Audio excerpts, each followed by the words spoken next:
Hi welcome back to my channel. ఈరోజు ఈ వీడియోలో ఇడ్లీ దోశ అన్నంలోకి అదిరిపోయే టేస్ట్తో ఈ ఆనియన్ టమాటో చట్నీ ఏ విధంగా ప్రిపేర్ చేయాలో ఈ వీడియోలో షేర్ చేసుకోవాలనుకుంటున్నా. మరి ఈ చట్నీ తయారు చేసుకోవడానికి ముందుగా కడాయి తీసుకొని ఆయిల్ హీట్ అయిన తర్వాత అందులో 1/2 టీ స్పూన్ జీలకర్ర, 4 వెల్లుల్లి రెబ్బలు, అలాగే 1 ఇంచు అల్లం, 2 పచ్చిమిర్చి, అలాగే 2 ఉల్లిపాయలు ఇందులో వేసుకొని బాగా వేయించుకోవాలి. మీడియం ఫ్లేమ్లో ఉంచుతూ ఇవి ఆనియన్స్ అనేవి కలర్ చేంజ్ అయ్యేంత వరకు బాగా ఫ్రై చేసుకోవాలి. ఎప్పుడైనా చట్నీ చేసేటప్పుడు మనం ఈ విధంగా బాగా ఫ్రై చేసుకొని మిక్సీ చేసుకున్న తర్వాత పోపు పెట్టుకుంటే చట్నీ అనేది సూపర్ టేస్టీగా ఉంటుంది. మరి మీరు కూడా ఒకసారి ఈ విధంగా ట్రై చేయండి. ఈ ఆనియన్స్ అనేవి ఈ విధంగా బాగా మగ్గిన తర్వాత ఇందులో మనం కట్ చేసి పెట్టుకున్న 2 టమాటాలను కూడా వేసుకోవాలి.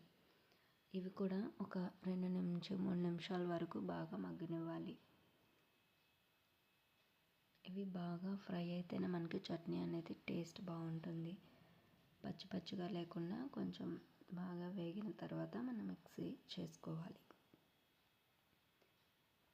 ఈ విధంగా వేగుతున్నప్పుడు ఇందులో కొంచెం కల్లుప్పు అనేది వేసుకోవాలి. మనకు రుచికి సరిపడినంత యాడ్ చేసుకొని చెక్ చేసుకొని తర్వాత యాడ్ చేసుకుంటే సరిపోతుంది.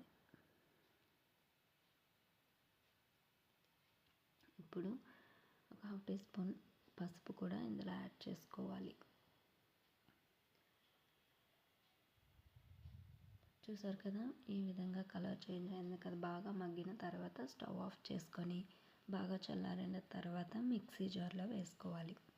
వేసుకొని ఈ విధంగా మెత్తగా గ్రైండ్ చేసుకోవాలి. ఇప్పుడు దీన్ని పోపు అనేది పెట్టుకోవాలి. ఇప్పుడు ఆయిల్ హీట్ అయిన తర్వాత 1 టీ స్పూన్ పోపులు వేసుకొని అవి బాగా ఫ్రై చేసుకోవాలి. ఈ చట్నీలో పోపు అనేది బాగా ఫ్రై అయితేనే టేస్ట్ అనేది సూపర్గా ఉంటుంది. ఇప్పుడు ఇందులో 2 ఎండుమిర్చి, కారం సరిపడినంత ఎండుమిర్చి మనం యాడ్ చేసుకోవచ్చు. నేనైతే ఇక్కడ 2 నుంచి 3 ఎండుమిర్చి అనేది యాడ్ చేసుకున్నాను. ఈ విధంగా బాగా ఫ్రై అయిన తర్వాత ఇందులో కొంచెం కరివేపాకు కూడా యాడ్ చేసుకోవాలి.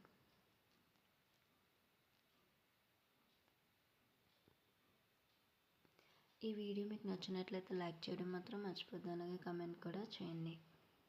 ఇప్పుడు ఈ పోపు అనేది బాగా ఫ్రై అయిన తర్వాత మనం మిక్సీ చేసి పెట్టుకుని చట్నీని ఇందులో యాడ్ చేసుకోవడమే. సో ఫైనల్గా మనకి ఆనియన్ టొమాటో చట్నీ అనేది రెడీ అయిపోయినట్టే. మరి చూసారు కదా, ఇంట్లోనే సింపుల్గా ఈ విధంగా ప్రిపేర్ చేయాలి. మీరు కూడా ఒక్కసారి ఈ ప్రాసెస్ ఫాలో అవుతూ చేయండి. ఎలా ఉందో కమెంట్ చేయండి. ఈ వీడియో మీకు నచ్చినట్లయితే లైక్ చేయండి, షేర్ చేయండి, సబ్స్క్రైబ్ చేయడం మాత్రం మర్చిపోవద్దు. Thank you for watching.